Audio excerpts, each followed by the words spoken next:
the racist regime has announced that there's a state of emergency.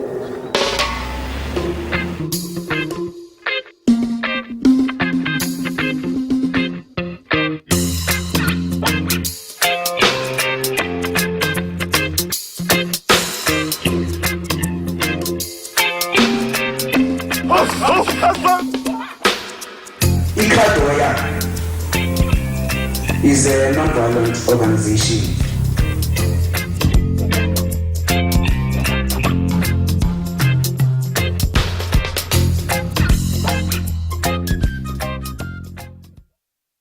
My name is Lukhanyo Calata, and today is one of the most important days of my life. I've been preparing for it for the past 25 years. I'm leaving Cape Town, where I've worked as a journalist for 7 years. I'm going home to Cradock, a rural town in the Eastern Cape of South Africa. I want to ask for my mother's permission and her support so I may deal with some unfinished business. Hello, ma'am. Can I have a slip, please? I want to find out the truth about the murder of my father and his colleagues. You know, it's been such a long time. We don't know the truth, and there hasn't been any closure for us because there hasn't been any finality on this matter.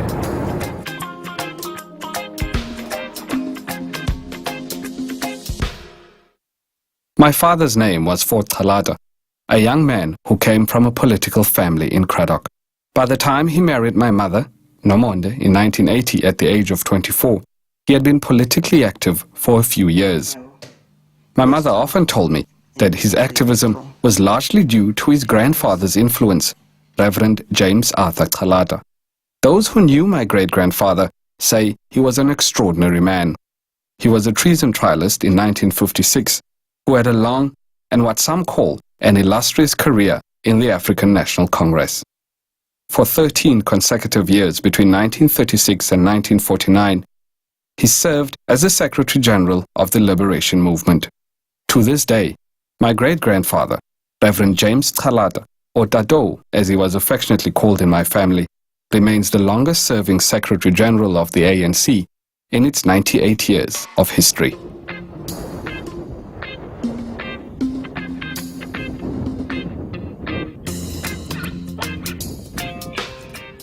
Driving into Cradock, I can see how many people can easily dismiss my hometown as a mere Karoo-dorpie in the middle of nowhere.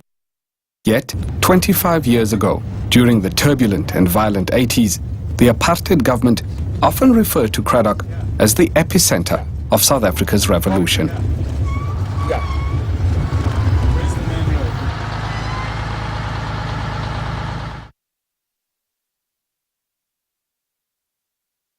My father, Calata, alongside friends and comrades such as Matthew Goniwe, Madoda Jacobs and Mbulelo Goniwe, were among the leaders of that revolution.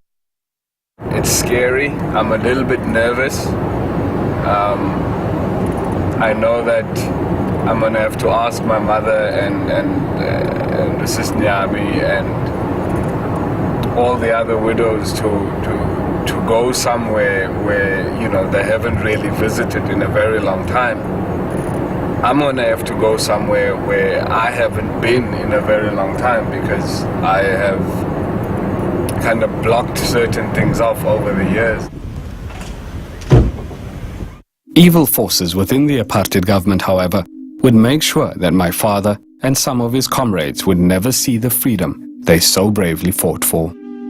On the morning of June 27, 1985, my father and 3 friends and colleagues, Matthew Goniwe, Sparom Konto and Sicelo Mhlauli, left Cradock to attend a briefing of the United Democratic Front in Port Elizabeth. That morning was the last time my mother, my sister and I would see my father and his colleagues alive.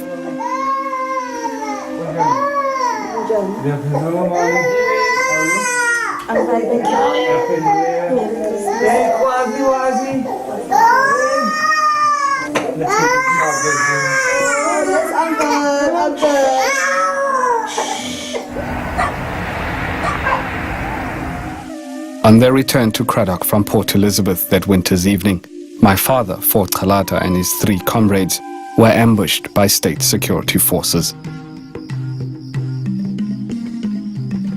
These policemen were acting under strict instructions from the highest ranks in both the apartheid government and military to kill them.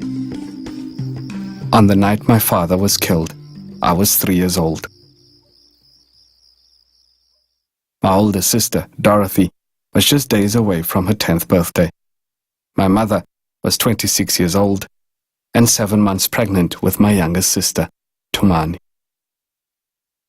I don't even want to think back of that day, Bonanj, because I never wanted to accept to go to Fort Swelekile that day. Then Sivangayo Swelekile, but then, okay, Swelekile.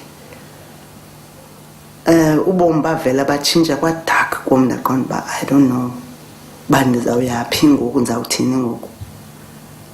I was very, very, very hurt.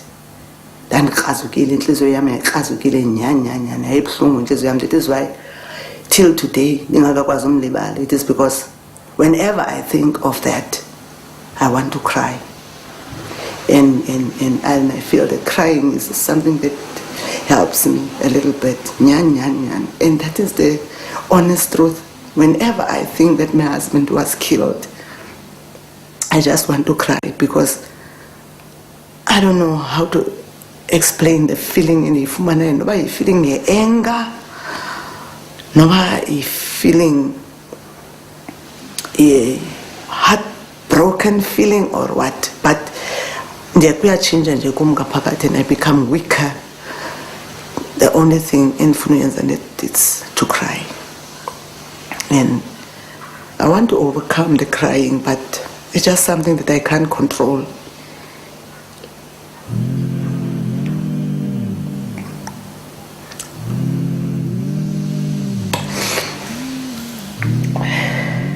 The bodies of my father and his comrades were found several days later in dense bushes just outside Port Elizabeth.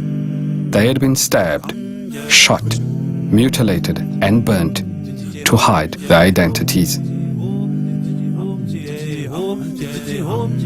My father, Fort Calata, and his comrades Matthew Gwaniwe, Sparo Mkhonto and Sicelo Mhlauli became known as the Cradock Four.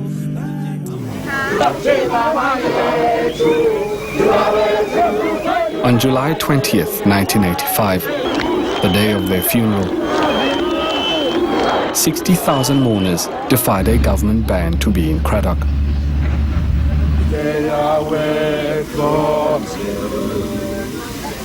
And I want to say to the South African government, do not protect those people. Why have you created a climate in this country in which our children can be shot down in the streets by a policeman and that policeman can get away with it?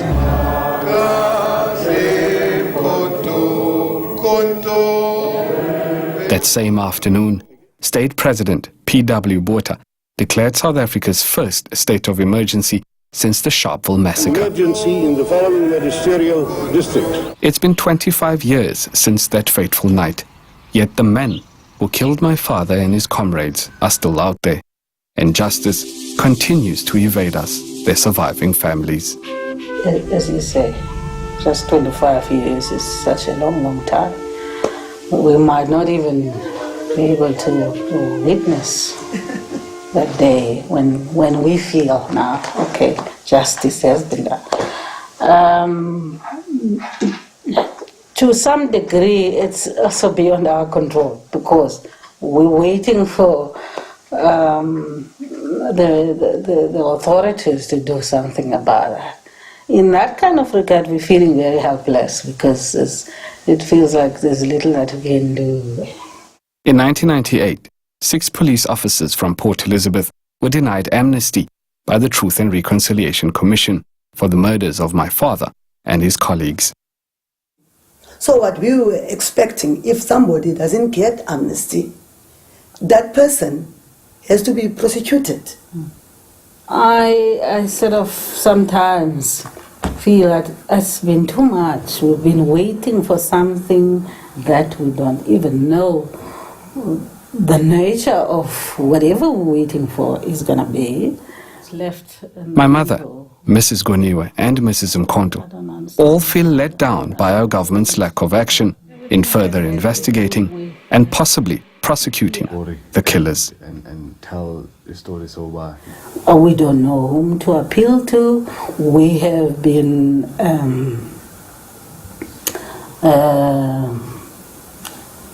we have done almost all our best to try and pressurize, to try in our small ways. So we don't know what needs to happen for that to happen. There must be investigations about more. Dig out, because some of these people are still alive. The one who have murdered 2/4 is still alive, young, walking down around the NPE. The one that has killed Obut Matthew is very young. Is there, walking around. Obulele Uscelo, no Sparrow, he's still alive. He's working for the same government. I mean, what's so difficult in getting hold of those people? Yeah, and question them about other things. TRC. That is what we're expecting from the onset, that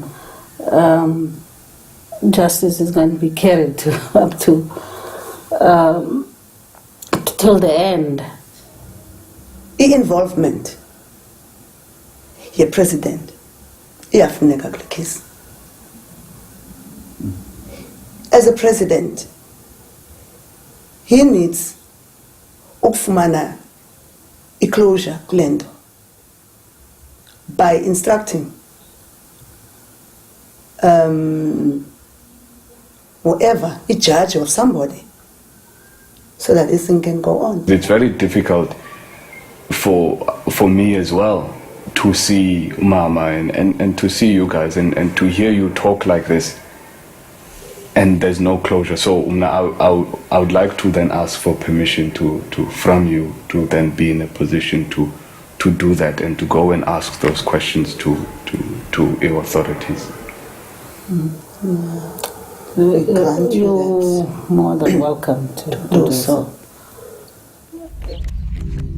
On my last day in Cradock, my mum and I visit my father's grave, where she asks him for guidance in my quest to seek justice for his life.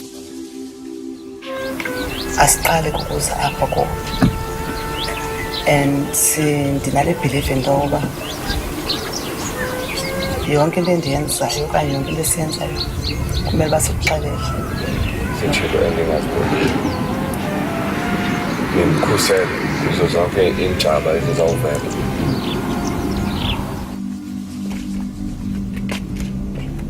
After speaking to my mom and Mrs. Goniwe and Mrs. Mkhonto yesterday, I realized that it's important for me to really, pursue this thing, because there's obviously no closure for everybody on it. Mrs. Goniwe said something that that this is unfinished business, that there's a lot of unfinished business still there. So, and I need to try and finish that business, and trying to finish that business, I think, is finding out the truth, and the only people who know the truth are the people that were there on that night. And I think that should actually be my first step, as in I must speak to them, try and find out from them what exactly happened on that night of June 27th, 1985.